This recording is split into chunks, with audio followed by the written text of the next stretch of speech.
Funika macho yako. Bwana Yesu, nakushukuru kwa wema wako na uaminifu.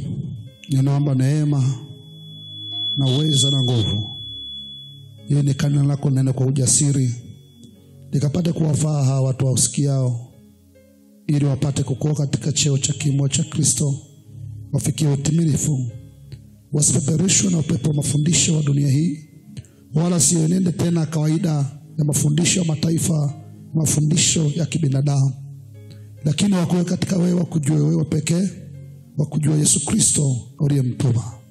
Asante Bwana Yesu, kwa sababu umenipa neema na rehema na nguvu na uwezo wa kulifundisha na kunena neno lako, katika jina la Yesu Kristo, amen. Haleluya. Somo tulilonalo linasema dhana ya nguvu za Mungu. Dhana ya nguvu za Mungu. Kwa siku yetu ya ngapi? Ya 4. Siku ya 5 ya 4. Siku yetu ya 4. Somo nasema dhana ya nguvu za nani? Za Mungu. Na tuliona kwamba somo hili linalenga kuwafanya watu waziamini nguvu za Mungu. Na kuziamini si tu kanisani, waziamini kwenye maeneo yao ya maisha. Wasihitaji kwenye eneo lao la maisha. Kila mahali unapokuwa uziamini nguvu za Mungu. Amini kwamba nguvu za Mungu zipo na zinafanya kazi. Sasa siku ya jana tuliishia point inayosema, au dhana inayosema, nguvu za Mungu ni nguvu za kubadilisha. Nguvu za Mungu ni nguvu za kubadilisha. Is transforming power. Ni nguvu za kubadilisha. Ni nguvu inayokubadilisha. Ikiingia ndani yako, tabia za kale zinakufa. Matendo ya kale yanakufa.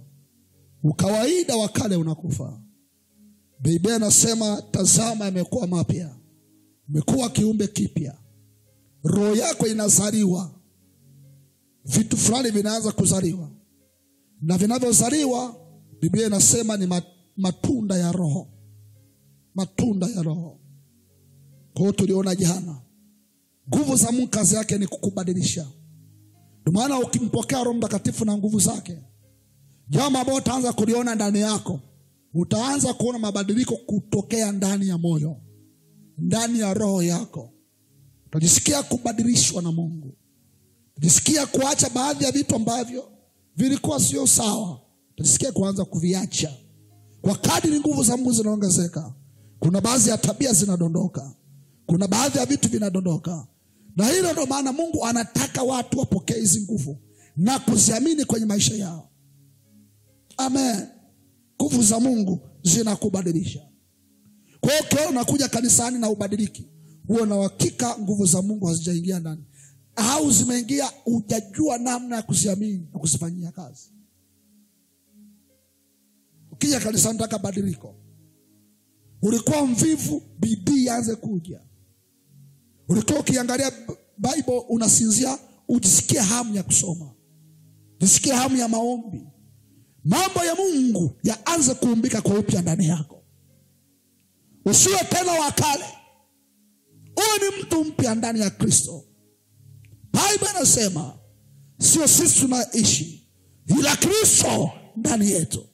Maana yake wewe wa kale unaondoka, alafu kuna matendo ya Mungu yanaanza kuishi ndani yako. Na wanadamu wanaona. Wanaweza wakasema Nehemia sio yule wa zamani. Nehemia na ushuhuda, kuna vitu naviona na mabadiliko. Ndio kazi ya nguvu zinafanya ndani yako. Maana ukimisi hizo nguvu, utamisi badiliko. Jambo la 5.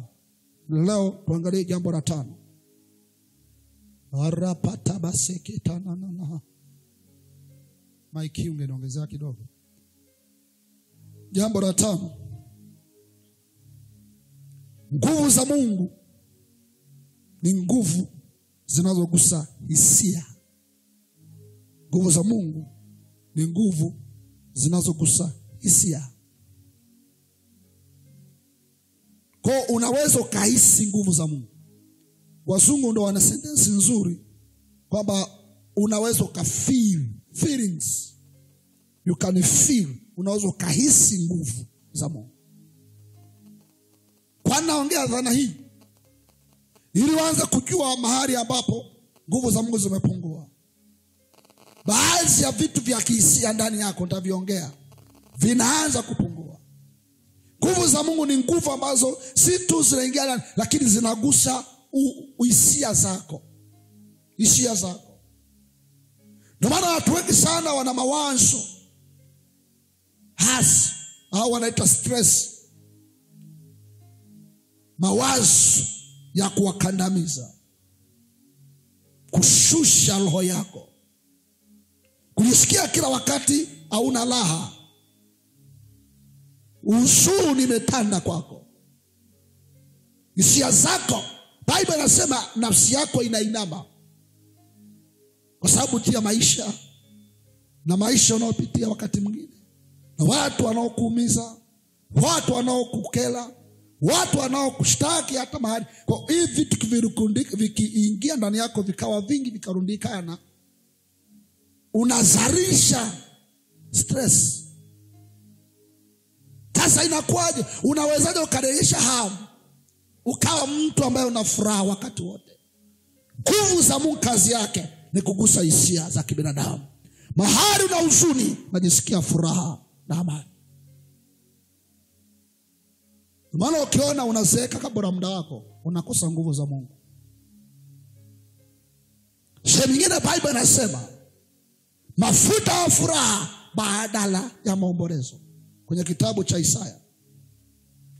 Isaya tuanzie hapo nikiwa naweka utangulizi. Ora pakatabaze. Isaya sura ya 61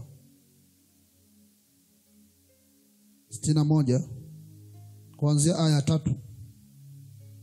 Kuanzia aya ya kwanza nasema, Roho ya Bwana Mungu juu yangu kwa sababu Bwana amenitia mafuta niwahubiri wanyenyekevu habari njema, amenitia ili kuwaganga waliovunjika moyo, kuwatangazia mateka uhuru wao, na hao waliofungwa habari za kufunguliwa kwao, kutangaza mwaka wa Bwana uliokubaliwa na siku ya kisasi cha Mungu wetu, kuwafariji wote waliao.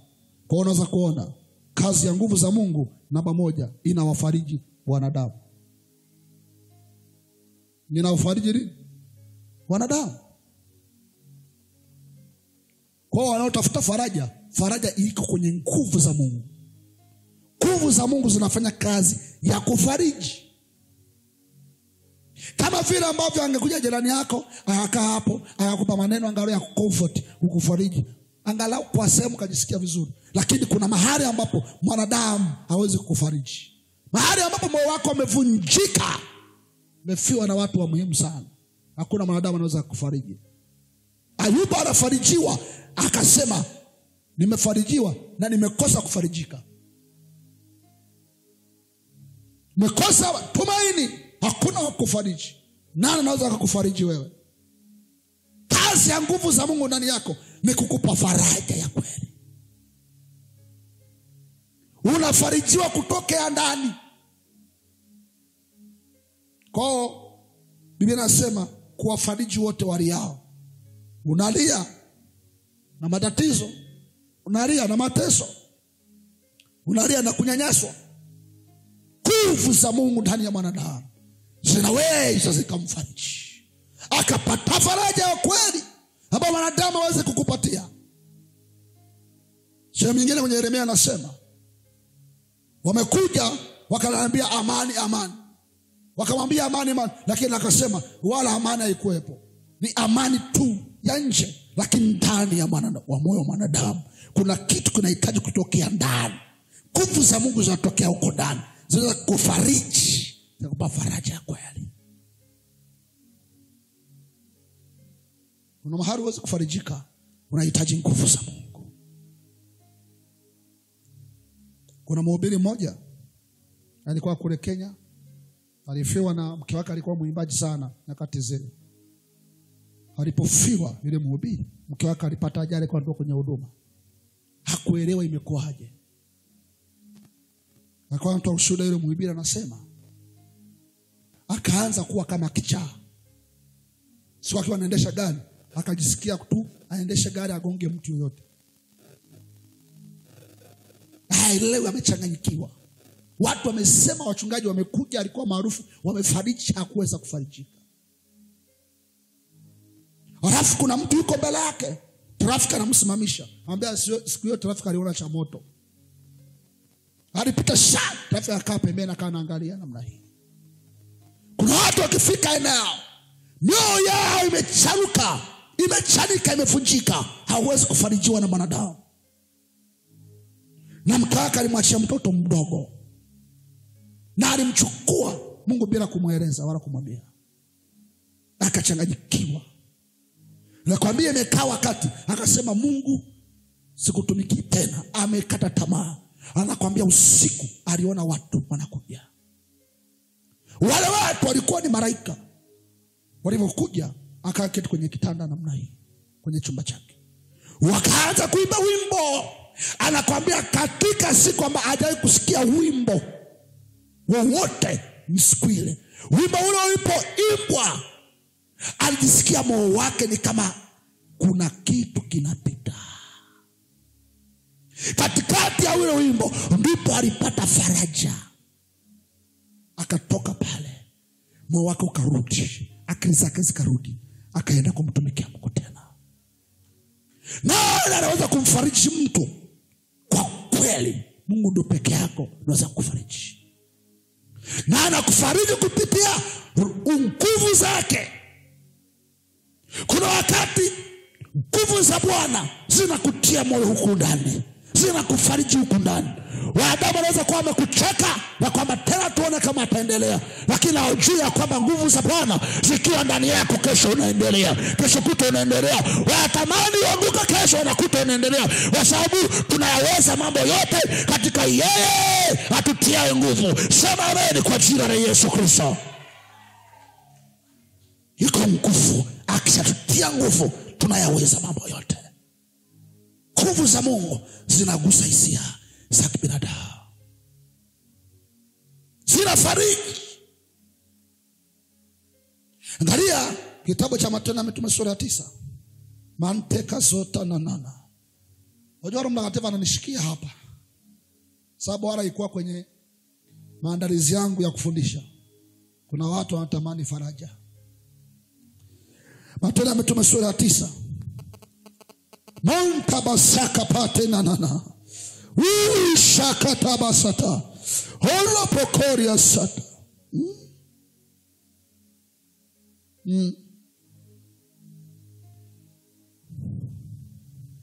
Garia Matendo ya Mitume sura 9 aya ya 31. Aya 31.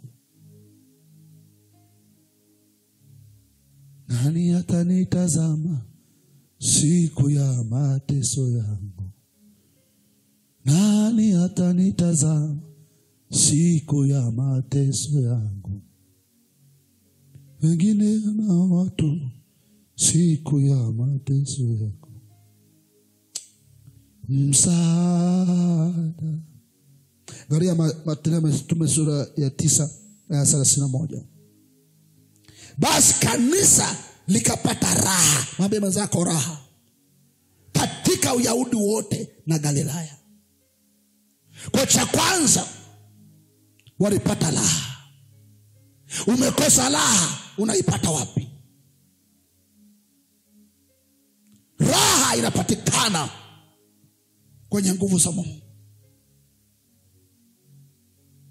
Na Samaria likajengwa, likiendelea na kuongezeka katika kicho cha Bwana na faraja ya Roho Mtakatifu.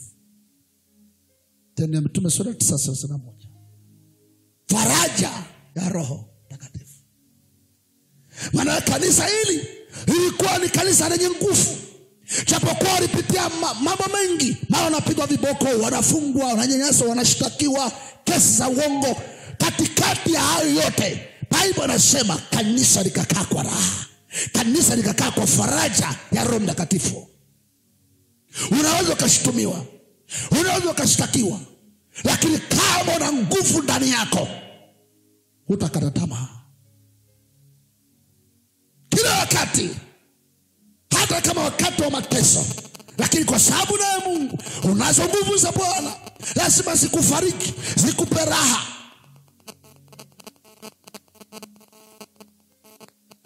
Njoni kwangu ninyi nyote msumbukao na kulemewa na mizigo, nami nitawapumzisha. Jifunzeni kwangu, mimi ni mpole na mnyenyekevu wa moyo, nitawapa raha nafsini mwenu. Nitawapa raha nafsini mwenu. Maana mtu ambaye amepitia mara na mizigo mizito, ana uchungu ambao hakuna namna ambavyo uchungu unaweza kaondoka kibinadamu. Wala hospitali wana dawa ya uchungu. Umekaa na uchungu namna hiyo, ukimtazama aliyokosea unaona kama tu ungekufa kesho na hafi, lakini ukimwona moyo wako unawaka, hauna msaada. Wacha uko msaada katika Yesu Kristo. Anaweza akakupumzisha na akakupa raha maishani mwako yote. Akakupa raha leo, akakupa raha kesho. Sema haleluya katika jina la Yesu Kristo. Iko raha kwa Yesu. Tawapa raha nafsini mwenu, akakufariji. Raha toka kwa Mungu, faraja zinatoka kwa Mungu. Mtakaimba, nani atanitazama wakati wa mateso yako? Wengine wanaweza kuona watu, kini Daudi alisema. Wengine wanataja magari na farasi, lakini sisi tunataja jina la Bwana wa majeshi. Wakati wengine wanasema mimi na ndugu yangu, wewe huna ndugu, wewe huna msaada, lakini unaye Yesu. Unazo nguvu za Bwana, zinaweza kukufariji wakati wa mateso, zinaweza kukufariji na kukupa raha ambapo wengine hawana hiyo raha. Sema haleluya wewe. Sasa siko tayari kupoteza nguvu za Mungu. Mimi siko tayari kupoteza nguvu za Mungu. Siko tayari mimi mwenyewe. Ninajua raha nayoipata, najua amani nayoipata, najua ninavyofarijiwa. Kama mimi nafarijiwa, maisha yangu yanaenda, kwa nini usifarijiwe?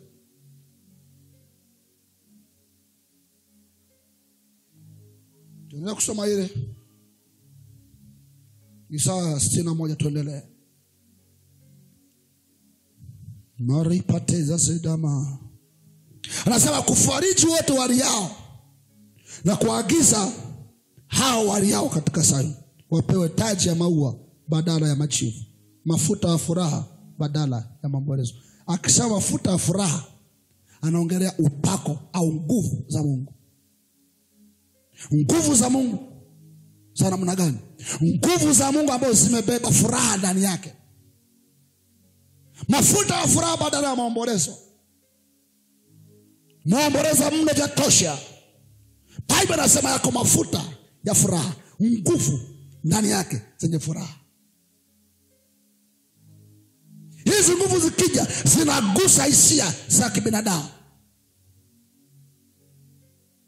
Zina eneo lako la raha, unajisikia raha.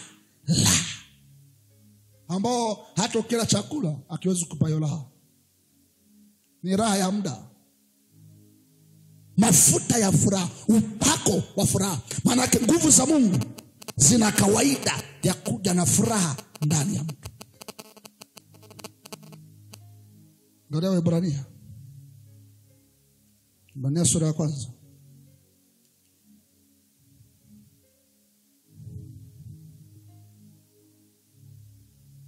Sura ya 1 aya ya 9. Waebrania sura ya 1 aya 9. Umependa haki, umechukia maasi. Kwa hiyo Mungu wako amekutia mafuta ya shangwe kupita wenzio. Mpige Yesu makofi. Mafuta ya shangwe. Anaongea mafuta ya furaha kuliko wenzio. Maana yake mnaweza kuwa kwenye kampuni wote mko kwenye kampuni, mnapata mshahara unaofanana, ila wewe unang'aa kuliko wenzio. Maisha yanafanana kabisa, uchumi unalingana kabisa, mmelima wote sawa, mmevuna wote sawa, lakini wewe una raha kila wakati. Biblia inasema Mungu atakupaka mafuta ya furaha kuliko wenzio. Wakati wengine kwenye msiba wanalia, wewe una mafuta ya furaha kuliko wenzio. Wakati wa ukame wengine wanalia, wewe una mafuta ya furaha kuliko wenzio. Uko tofauti na watu wengine. Wanawezekana namna hii, wanalia, wanaomboleza, wanaona kuna giza. Wewe unaona mafuta ya furaha kwenye moyo wako. Amekupaka mafuta ya furaha kuliko wenzio, kuliko jirani yako, kuliko mkubwa wako, kuliko mdogo wako, kuliko ukoo wako. Ndani yako na mafuta ya furaha kuliko wenzio. Usiende kwa mkumbo. Wewe ni wa tofauti. Faraja yako ya tofauti. Moyo wako sio kama mioyo ya watu wengine.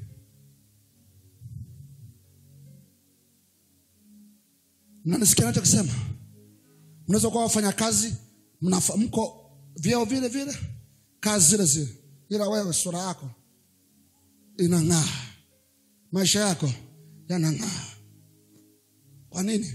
Wewe ni tofauti. Mungu ulionayo ni tofauti na kwao. Nguvu ulionayo ni tofauti na kwao. Amekupaka mafuta ya furaha kuliko wenzio. Amen. Sasa unajuaje kwamba nguvu za Mungu zimeanza kugusa hisia zako? Andika. Unajuaje kwamba nguvu za Mungu zinaanza kugusa hisia zako?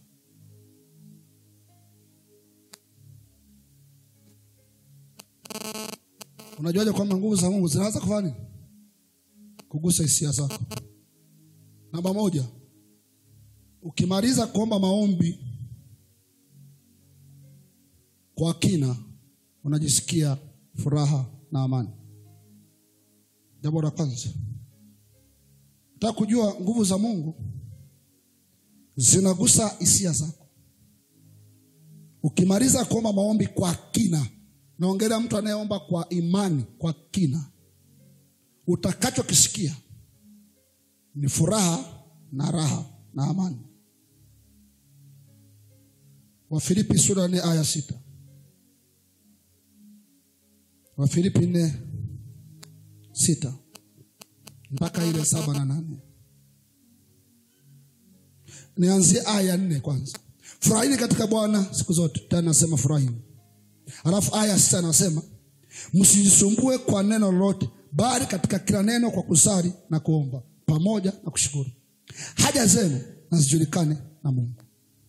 Na amani ya Mungu ipitayo akili zote itawahifadhi mioyo yenu na nia zenu katika Kristo Yesu. Maana kwa nini nasema mkisali na kuomba haja zenu zijulikane na amani? Maana unapomaliza kuomba na kusali, ndani yako unajisikia amani ambayo itahifadhi moyo wako. Amen. Kwa ukimaliza maombi ya kina, Mungu anagusa hisia zako kwa njia hii, kwa kukupa amani kwenye, hata kama ulikuwa umetoka umekwazwa, baada ya maombi ya namna hii makwazo yanaondoka, unajisikia amani na furaha. Tuko sawa? Tunaelewa?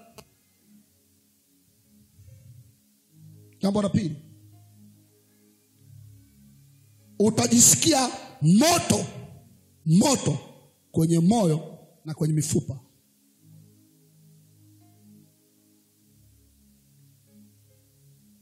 Utajisikia moto kwenye moyo, kwenye mifupa, au wakati mwingine kwenye mwili mzima. Moto kwenye mifupa, kwenye moyo, kwenye mwili, au kwenye kinywa, lakini moyoni, mifupani, kinywani na mwili mzima unajisikia moto.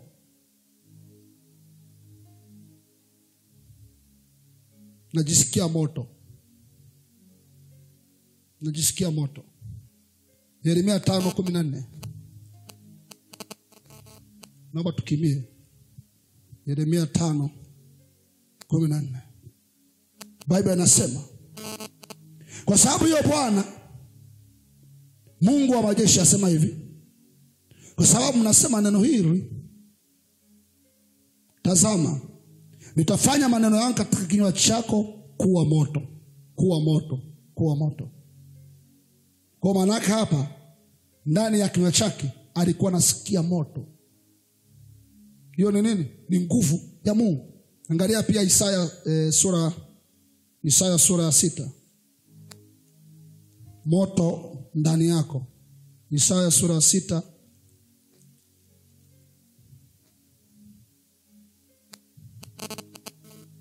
Isaya sura ya 6 kuanzia aya 8.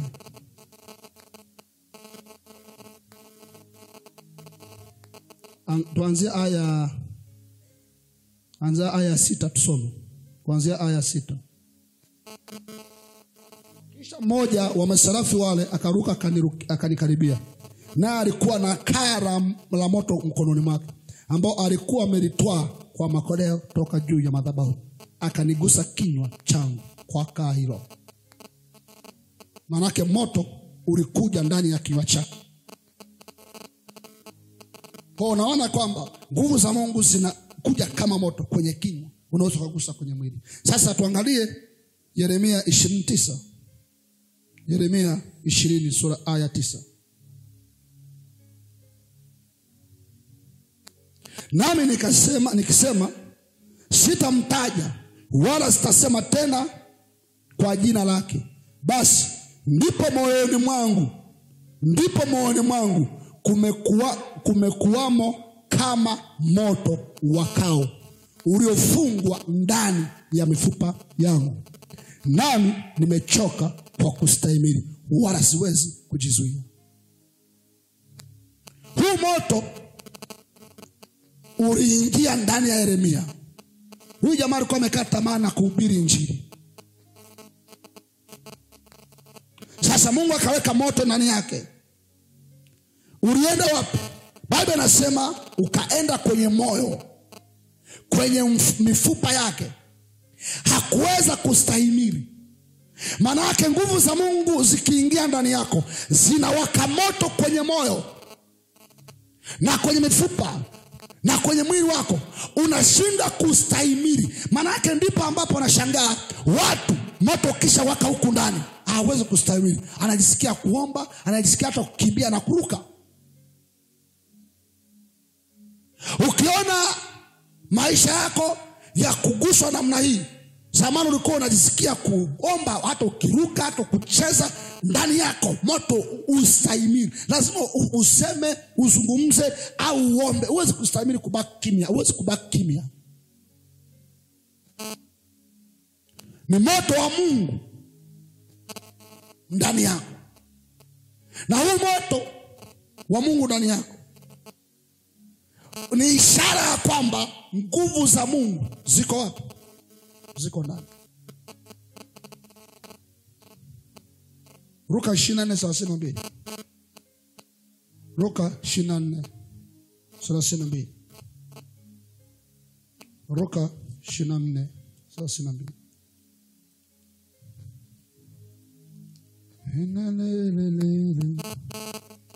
Luka 24:32.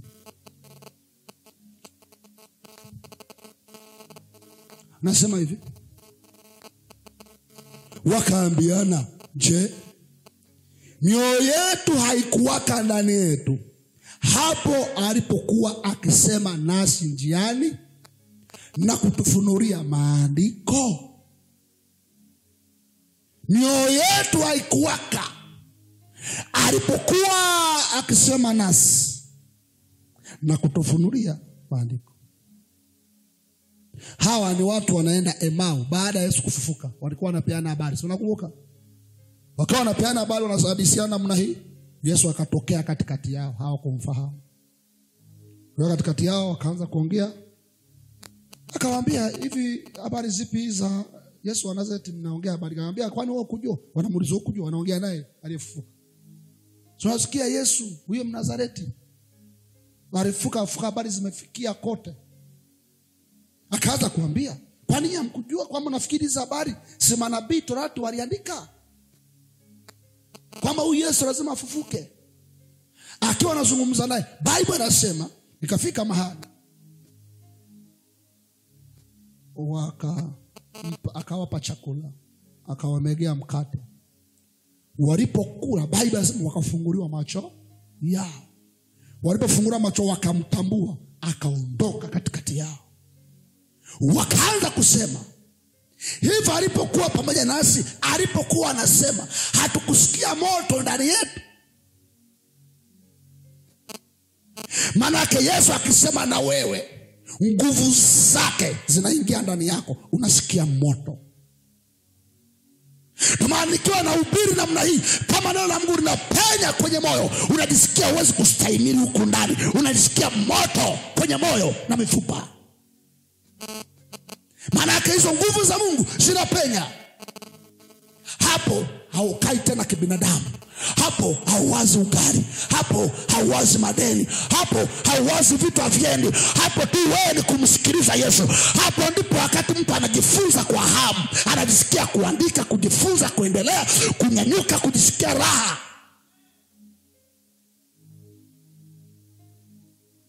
Alipokuwa akiongea nasi, hatukusikia moto. Kwa nini? Yesu akiongea nawe, nguvu zake zinaingia. Biblia inasema kwenye Yohana nadhani kwenye 66, kwenye 6:66. Anasema maneno haya niliyowaambia si roho. Roho ndio itia uzima. Maana Yesu akizungumza na wewe, sio maneno matupu, nyuma yake kuna roho inayoingia. Hiyo roho ikiingia ndio inakutia nguvu za Mungu. Ikutia nguvu za Mungu, utasikia moto ukiwaka. Na akasema alipokuwa akitufunulia, tulisikia moto ukiwaka kwenye mioyo yetu. Unataka kujua nguvu za Mungu ya kwamba zinatembea na wewe, utajisikia moto ndani ya moyo. Ukisoma Biblia namna hii umetulia, unajisikia moto ndani yako. Hapo unaweza kusoma ukajisikia hata hamu ya kuomba. Unaweza kuwa unasoma Biblia namna hii ukajisikia raha ya kuomba. Biblia inakuwa wazi, neno linakuwa wazi, unaelewa neno, unalisikia linazama kwenye moyo, moto unawaka. Akisema na wewe, lazima moto usikie. Kwa hiyo ni ishara kwamba nguvu za Mungu zinagusa hisia zako kwa njia ya moto. Haleluya. Na uwe na hakika, mnisikilize, huo moto unaokaa ndani yako, unaousikia ndani yako unawaka kwenye ulimwengu wa roho. Wewe sio Alex, sio Anesius, sio mtu fulani. Kwenye ulimwengu wa roho wewe ni moto, kama moto unavyousikia. Pigia Yesu makofi, sijui kama naweza kuambia. Huu moto ambao anasema hatukusikia, maana yake wakati anasema nao wakisikia moto kwenye moyo, maana kwenye ulimwengu wa roho wewe sio wa kawaida, wewe ni moto. Moto, moto. Angalia Waebrania sura ya 1 aya 7. Huu moto unaozungumza kwenye ulimwengu wa roho unakuwa wewe ni moto, unageuka kuwa moto. Waebrania sura ya 1 aya 7. Harinde na masori. Waebrania sura ya 1 aya 7. Na kwa habari ya malaika asema, afanya malaika kuwa pepo. Sasa malaika sio pepo, yani wanaosoma Bible hapa anasema malaika kuwa pepo, sio pepo, mapepo wabaya. Hii neno pepo kwa Kiingereza anasema ni spirit. Maana anajaribu kuongea malaika ni roho, sawa? Alafu anasema hapa anajaribu kudadafua Yesu ni nani, malaika ni nani, watumishi au wakristo ni akina nani. Yesu amesema hapo juu. Alafu hapa anazidi kuwazungumza malaika jinsi walivyo. Malaika anazungumza ni kama pepo, kama roho, ni roho. Alafu chini yake anasema na watumishi wake kwa miali ya moto. Kwa hiyo malaika, mnisikize, kwenye ulimwengu wa roho sisi sio roho tu, ni miali ya moto. Piga Yesu makofi. Inskript kama mnaelewa. Hichi kitabu anajaribu kuelezea spiritual dimension, ulimwengu wa roho wa viumbe alivyoviumba vinafananaje. Kwa Yesu amemtaja kwenye aya ya kwanza. Alafu kwenye aya ya 7 anajaribu kuonyesha malaika ni roho. Alafu watumishi wa Mungu kwenye ulimwengu wa roho ni miali ya moto. Alafu kwenye ile aya ya 14 kwenye ile Ibrania 1 nasema, je, hao wote si roho watumikao? Maana anazungumza nini? Malaika. Kwenye ukisoma huko nyuma kidogo, wakitumwa kuwahudumu wale watakao urithi wokovu wanadamu. Kwa maana yake malaika wa Mungu wanatumwa kutuhudumia sisi. Ndio maana kila mtu aliye na moto, malaika wa Mungu yuko nyuma yake. Hapa alikuwa anazungumza ulimwengu wa roho, zile viwango vya malaika, Yesu, mwanadamu, jinsi vilivyo. Alafu anaonyesha ukiwa na viwango hivyo kwenye ulimwengu wa roho, kuna vitu vitaendelea kwenye ulimwengu wa roho. Moja kitakachoendelea, utakuwa na malaika wanaokuhudumia.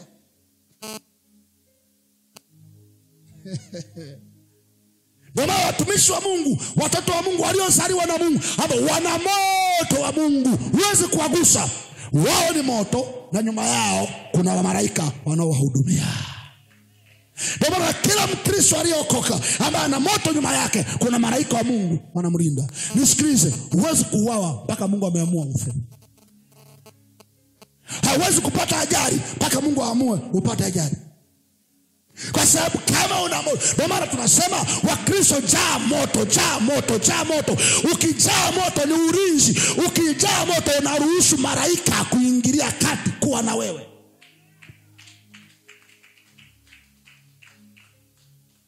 Haleluya. Kwa kadri nguvu za Mungu zinaongezeka, ndio unavuta malaika.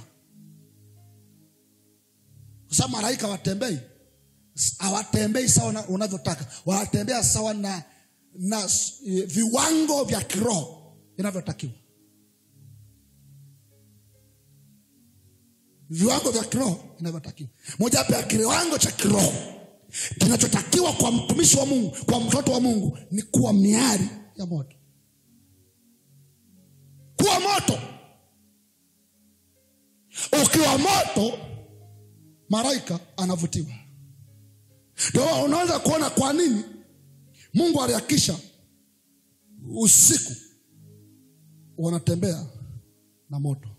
Mguso ya moto ni ishara ya kiroho. Mungu anawafanya wanadamu wa kwake kuwa miali ya moto. Na hiyo ndio kiwango ambacho kinaweza kukutengenezea ulinzi wewe, kukutengenezea umaarufu, ubosi kwenye ulimwengu wa roho. Haleluya. Kwa unaweza ukaona umuhimu wa nguvu za nani? Za Mungu. Aliposema nasi hatukusikia kuwaka moto. Maana wakati wanawaka moto, malaika alikuwa pembeni, yuko nyao. Alafu moto ukiisha, unaanza kumsababisha malaika asivutiwe tena nawe. Mnanisikia? Mnanisikia? Kitu kingine tutakachokisikia kwenye kwamba ni ishara ya nguvu za Mungu zimeingia ndani. Bubujiko kwenye moyo. Bubujiko kwenye moyo. Yohana 4:14. Yohana 4:14.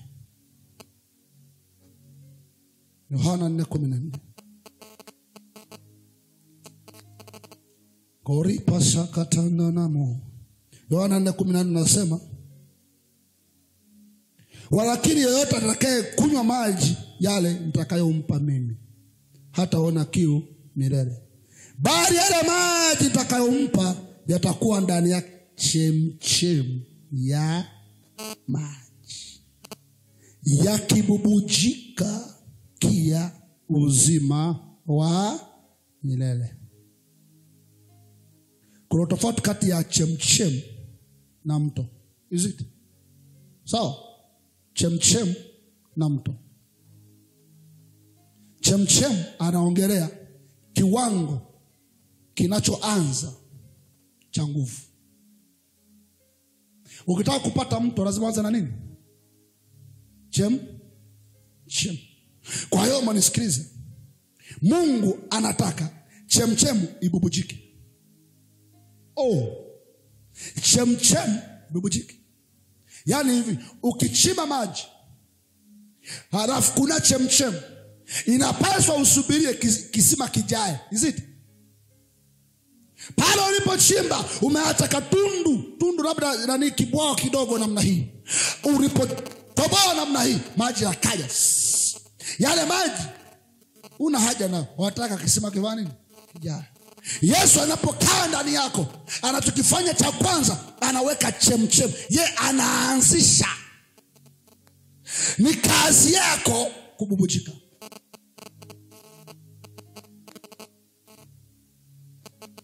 Kuendeleza zile chemchem, kuzifanya zibubujike ndani. Maana unasikia huku ndani kujaa. Ni kama kitu fulani kinaongezeka kwenye moyo. Alafu haya uchemchem, Biblia inasema yanakuwa maji ya mito. Maji ya mito. Kiwango cha chemchem kimeongezeka, imekuwa refu ya mto. Ndio maana Yohana 7:38 hazungumzii chemchem, anazungumzia mito. Yohana 7:38.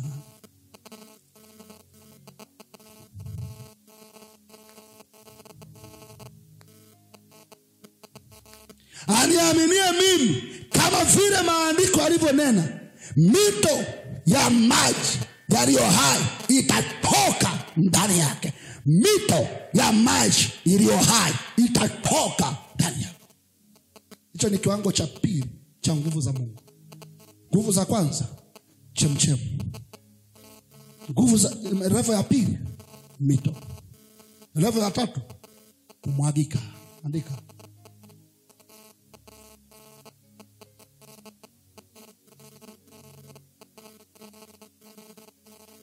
Kwa hiyo kujua nguvu za Mungu siko ndani yako, utasikia chemchem, bubujiko, utajisikia kububujika. Hapo ndipo watu wanashangaa, wanasema la ta ta ta. Bubujiko. Ukiendelea, hata kama unaomba kwa kawaida, ndani yako unajisikia kuna kitu kinagusa moyo. Kwa kadiri unaenda, ndipo unajisikia kububujika. Hapo unaweza kuwa umekaa bado unajisikia kuomba, bubujiko. Unaweza kuwa kwenye gari, unasikia kububujika. Utakaa kimya, utakuwa mtu wa kawaida. Hapo ndipo maisha ya kujitenga yanaanza. Ndio maana kama unaona maisha yako mengi ni ya kukaa na wanadamu, bado bubujiko alipo. Kwa sababu bubujiko haliwezi kuruhusu kukaa na watu. Litakusababisha ujitenge. Hata kama unaona nyumbani hawaelewi, unaweza kuingia hata chooni, inakunyima raha, unajisikia bubujike. Uzalishe maji. Ukizalisha maji, Biblia inasema yanakuwa maji ya mito. Manake huku ndani panajaa. Pakijaa hapatoshi. Nani Zaburi inasema amenipaka mafuta, kikombe changu kinafurika. Maana kufurika ni nini? Mito ikijaa inaanza kumwagika. Ikimwagika sio kwa ajili yako tena, ni kwa ajili ya nyasi zinazozunguka mito. Unanisikia? Kwa hiyo maana kuna nyasi zinakuwa kando ya mito. Ili ziroe maji ni mpaka mto ujae, umwagike. Ndipo sasa ukishajaa namna hii, ukija kwa wapendwa namna hii, ukianza kuomba, wapendwa wanajisikia kuomba, wapendwa wanajisikia unaanza kuambukiza nguvu kwa watu wengine. Hata ukizungumza maneno, hayo maneno yanakuwa yamejaa nguvu za Mungu. Zitembee kwa watu wengine. Tusaidie ndugu zako, tusaidie biashara yako, tusaidie kampuni lako, tusaidie huduma yako, tusaidie chochote unachokifanya hapo, kwa sababu maji yamemwagika kwa ajili ya watu wengine. Sema haleluya katika jina la Yesu. Amenipaka mafuta na kikombe changu kinafurika. Kikishafurika watu wanamwagiliwa, watu wanapokea. Ndio maana mnisikilize, nguvu za Bwana sio kwa ajili yako mwenyewe. Ukishajaa wape watu wengine. Mpe mtoto wako, ipe biashara, ipe kampuni. Hiyo nguvu ya Bwana inasambaa kwa watu wengine. Wanashangaa kwani watumishi tukishika maiki namna hii unajisikia kuomba. Jisikia kuomba. Kwa nini? Tunakuwa tumetengeneza, tumejaa. Kwa tunagawia na wewe. Hii na wewe ujae umgawie mwingine. Na huyu ajae mgawie mwingine. Sema haleluya wewe. Mwambie mwenzako jaa unigawie wewe. Mpikisa mwambie jaa unigawie, jaa unigawie, jaa unigawie. Mpe high five mwambie jaa unigawie, jaa unigawie. Sema haleluya wewe. Haleluya. Tumaji twa uchoyo, unatumaji twa uchoyo. Watu wanatumia maji twa chemi yenye hata wewe hujajaa. Acha uchoyo. Bubujika. Ifike wakati sema sasa pomoni. Maana yake nimejaa, sihitaji tena. Sasa walioko pembeni, njoo mjimwagilizie wenyewe. Njoo mchukue hapa, njoo mwagiliziwe. Hiyo ndo kiwango cha juu cha nguvu za Mungu. Unisikilize, mimi naelewa. Nikiomba maombi ya hivyo ya kujaa kumwagika, nikija madhabahuni situmii nguvu. Na nisipofikia level hiyo najua nitapambana, sitahubiri kama ninavyohubiri. Naelewa. Ndio nikitaka yaise mbele za Mungu mafuta uhakika. Unajua? Hata nigusa namna hii utajisikia kuomba mwenyewe. Nikishafikia hichi kiwango najua nitagawia watu wengine. Unaanza kuona watumishi wengine wakati mmoja tunakujaga atukwambii tukuombee. Tunajua hatujafikia kiwango cha kugawia. Leo kama nakwambia njoo ujue kabisa hapa tayari yanamwagika, nataka angalau na wewe upate kidogo. Sema haleluya wewe. Sema haleluya. Umwagiliziwe. Bubujiko. Jambo la tatu au dalili ya tatu ya kujua nguvu za Mungu ziko ndani yako. Tetemeko ndani ya moyo. Tetemeko na unyenyekevu. Tetemeko na unyenyekevu. Tetemeko na nini? Na unyenyekevu. Ukiona mtu ana kiburi, nguvu za Mungu hazijaongezeka. Ukiona una kiburi, ujue moyo wako ni mgumu kama jiwe. Ukiona hauwezi kushuka, ujue moyo wako ni mgumu kama jiwe. Hakuna namna mtu uwepo wa Mungu ukajaa ndani ukashindwa kuwa mnyenyekevu. Never. Hello.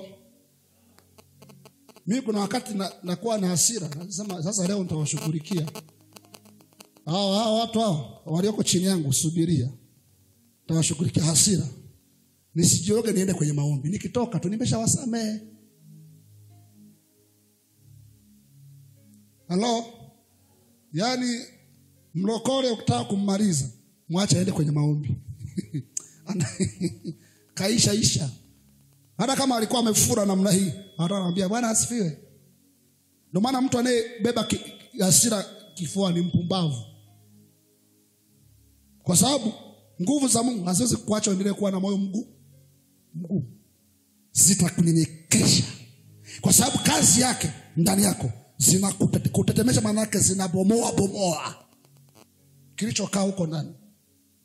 Angalia Isaya 66.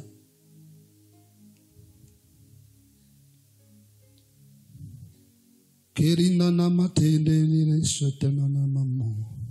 Isaya 66 ya pili. Holy Spirit, come and take control every situation. Isaya 66 ya pili.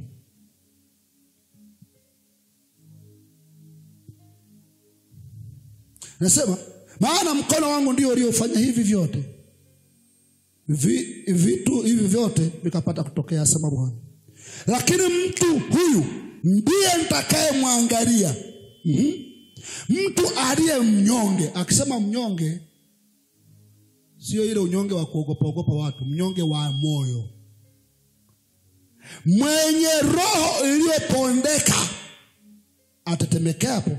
atetemekae asikiapo neno lako. Mnisikilize. Nguvu za Mungu, aidha Roho Mtakatifu amezalisha au neno la Mungu lenye nguvu, mafuta limekuja. Kazi yake mojawapo ni kuponda moyo, kukuvunja moyo. Ndio maana Yesu anasema mimi ni mpole na mnyenyekevu wa moyo. Sio mnyenyekevu wa kupiga magoti, mnyenyekevu wa moyo. Sawa, na watu wanafikiri unyenyekevu ndio baba. Kuna mtu anasema ndio baba, yani nitapeli. Sasa waambii kwamba kupiga magoti ni vizuri, ni ishara nzuri kabisa. Lakini Bible inasema mnyenyekevu wa moyo. Moyo wako unapondwa na kuvunjwa. Bible inasema moyo uliopondeka na kuvunjika ni dhabihu za Mungu. Na Mungu moyo huo hawezi kuuacha.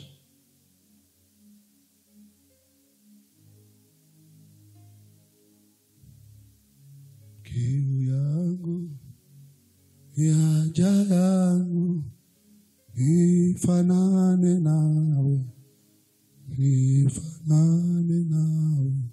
Unaweza ukawashawishi wanadamu 1000 kwa maneno wakakubali.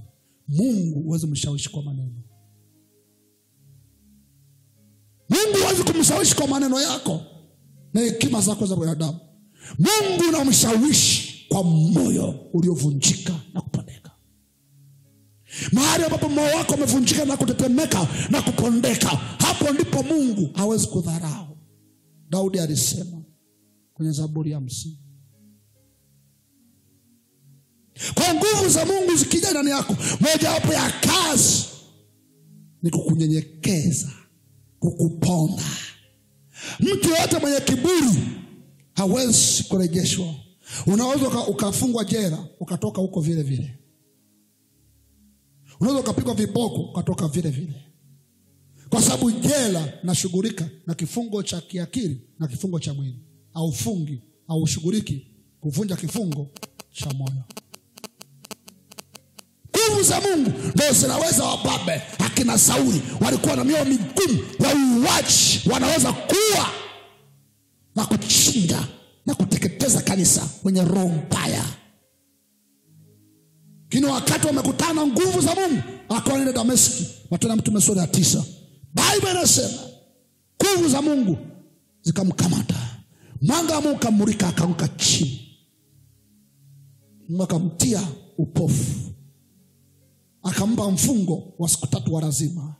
Ametoka ameshikiliwa. Moyo wake umevunjika na nguvu na utukufu wa Mungu. Anania akaja akamwombea ujazo wa Roho Mtakatifu juu yake. Tangu hapo Sauli hakuwa Sauli. Kiburi hakikuwepo. Ufarisayo haukuwepo tena. Ujuaji haukuwepo tena. Akawa mnyenyekevu kuliko wanyenyekevu wote. Kwa nini? Kwa sababu nguvu za Mungu ndio zinaweza zikamnyenyekeza mtu. Zinamvunja moyo wake. Zinavunja kila kitu. Kuna wakati Daniel anasema alikuwa akiona maono, akiona utukufu wa Mungu, anatoka magoti yametetemeka, amevunjika vipande, hawezi hata kukaa. Nguvu za Mungu zinakuvunja kwenye roho na mwili, unabaki una nguvu zako za kawaida. Tuna wakati mwingine watu wanahamu za uasharati kwa sababu wana nguvu za kimwili zinawaendesha.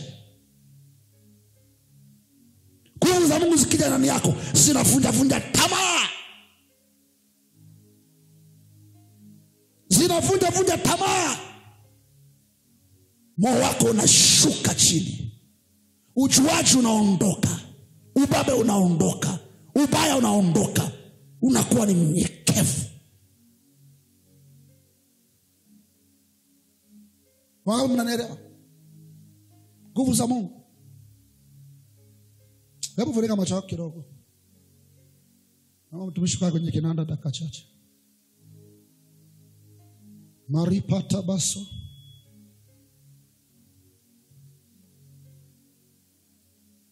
Maombi yangu afike kwako. Praise, shika mic. Moyo. Tuimbe wimbo huu. Unaweza ukakaa. Baada ya muda wimbo kukolea utasimama. Nataka uimbe wimbo huu kwa kumaanisha.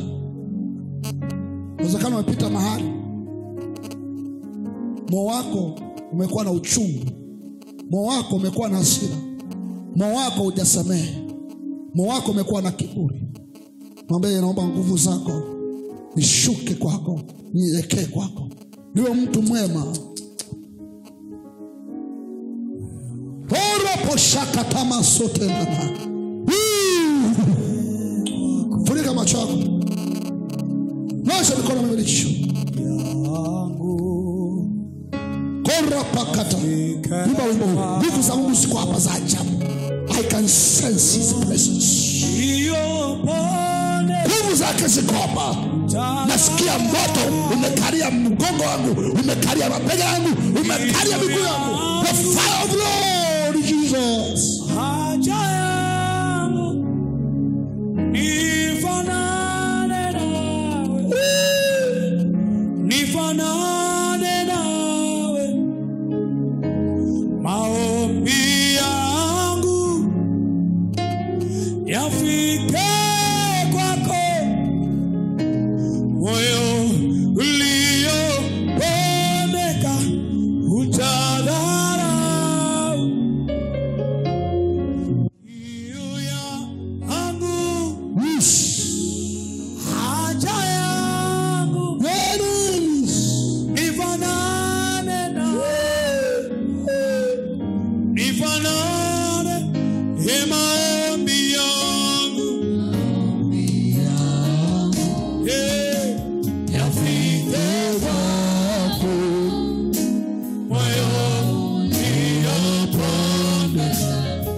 Tazama wakuone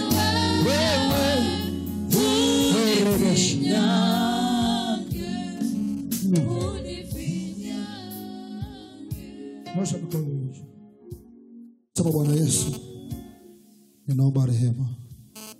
Naomba unisamehe. Naomba unioshe. Nimekuwa na kiburi. Nimeshindwa kusamehe. Nimebeba uchungu. Nimekuwa na hasira.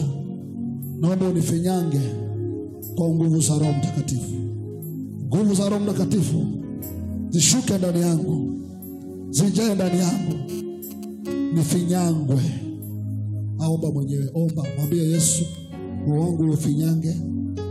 Finyanga moyo wangu. Finyanga moyo wangu.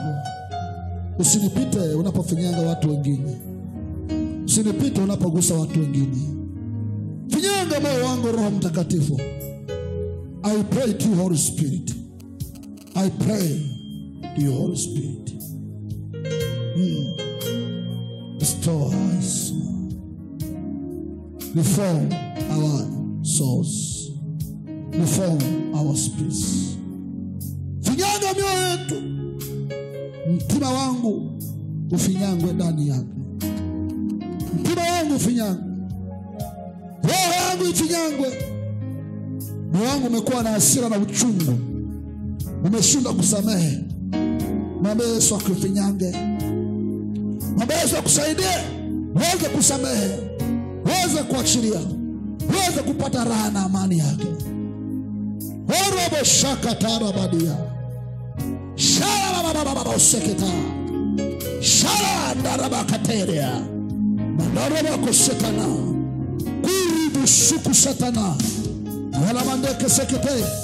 Shala baba wanderia. Kandara wa shakata. Orobo kondere seketa. Ninaona kijana mmoja anafinyangwa. Kiburi kinashuka, my God. Naona kwenye miguu wangu wa kulia kuna moto unashuka. Moto unashuka kwenye miguu ya watu. Kama shaka. Nasikia moto kwenye miguu yangu. Moto kwenye miguu yangu. Kwenye miguu ya watu moto. Kwenye miguu. I can feel his presence.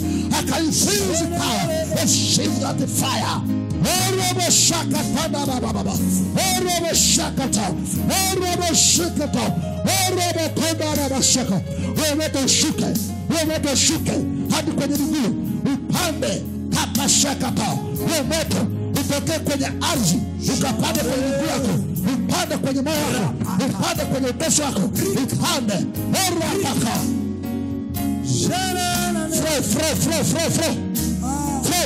Flow.